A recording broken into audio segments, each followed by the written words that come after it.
नमस्कार, one India Hindi में आपका स्वागत है। मैं हूं शिखा धूरिया। महाराष्ट्र में महाविकास आघाड़ी गठबंधन में कुछ भी ठीक नहीं चल रहा।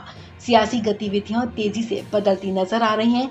एक तरफ जहां एनसीपी और शिवसेना के बीच लगातार नजदीकियां बढ़ रही हैं, तो वहीं कांग्रेस इस गठबंधन में खुद को अलग थलग महसूस कर रही है। इसका उदाहरण उस वक्त देखने को मिला जब महाराष्ट्र कांग्रेस के प्रदेश अध्यक्ष नाना पटोले ने अपने एक बयान में कहा कि आने वाले सभी चुनाव कांग्रेस अकेले लड़ेगी।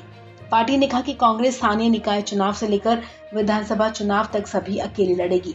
जहां एक तरफ कांग्रेस कह रही कि वो अपना विधानसभा चुनाव अकेले लड़ेगी, वहीं दूसरी तरफ एनसीपी ने कहा कि उद्धव ठाकरे अगले 25 साल सीएम बने रहेंगे। इन सब के बीच शिवसेना नेता संजय राउत ने ये कहकर सनसनी फैला दी कि उनकी पार्टी को बीजेपी शासन के दौरान खत्म करने की कोशिश की गई थी। दरअसल अघाड़ी सरकार में दिन ब दिन तकरार बढ़ती नजर आ रही है। इसकी ताजा कड़ी है महाराष्ट्र कांग्रेस के प्रदेश अध्यक्ष नाना पटोले का वो बयान जिसमें उन्होंने पार्टी के अकेले चुनाव लड़ने की बात कही है। अमरावती में पटोले ने कहा, मैं प्रदेश का कांग्रेस अध्यक्ष हूं, इसलिए अपनी पार्टी के विचार भी मैं ही रखूंगा। किसी दूसरी पार्टी का कोई नेता कांग्रेस के विचार नहीं रखेगा। उन्होंने कहा कि मुझे नहीं पता कि शरद पवार ने क्या कहा, लेकिन कांग्रेस ने ये साफ कर दिया कि राज्य में अगले सभी स्थानीय निकाय चुनावों से लेकर विधानसभा चुनाव में पार्टी अकेले ही लड़ेगी। नाना पटोले का यह बयान सामने आने के बाद सरकार में अनबन के कयास लगाए जाने लगे। दरअसल संजय राउत ने सामना में एक लेख लिखा जिससे सियासी पारा गर्मा गया है।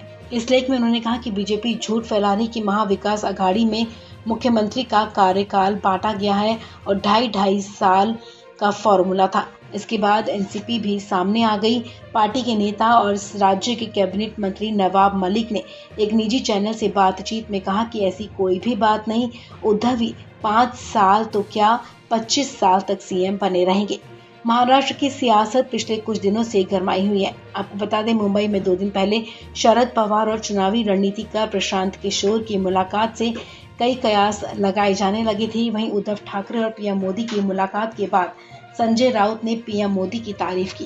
राउत ने कहा था कि नरेंद्र मोदी देश और बीजेपी के शीर्ष नेता हैं और पार्टी ने पिछले 7 सालों के दौरान जो कामयाबी पाई वो सिर्फ मोदी जी की वजह से है। शुक्रवार सुबह सामना के संपादकीय में शिवसेना ने कांग्रेस को खरी खरी सुनाते हुए लिखा, मोदी शाह नड्डा से सीखो चुनाव जीतना। इस खबर में फिलहाल इतना ही। तमाम अपडेट्स के लिए आप बने रहिए वन इंडिया हिंदी के साथ।